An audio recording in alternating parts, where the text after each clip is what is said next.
Magandang hapon po sa inyong lahat. Narito na po resulta ng Lotto para sa 5 p.m. draw. August 4, 2026 para sa mga games na 2D Lotto at 3D Lotto. Kung bago ka pa lang sa aking channel, pwede kang mag-like, share, at subscribe para updated kayo sa mga PCSO lottery results araw-araw. Para sa 2D Lotto, ito po ang winning combination.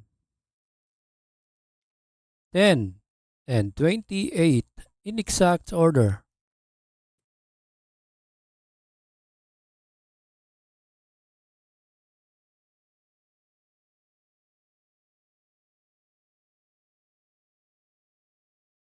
At para sa 3D Lotto, ito po ang winning combination. 2, 4, and 6 in exact order.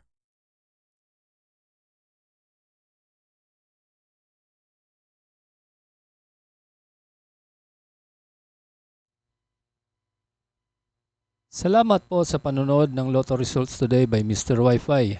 Good luck at maglaro ng responsable. Huwag kalimutang mag-like, share at subscribe. Hanggang sa muli, paalam po sa inyong lahat.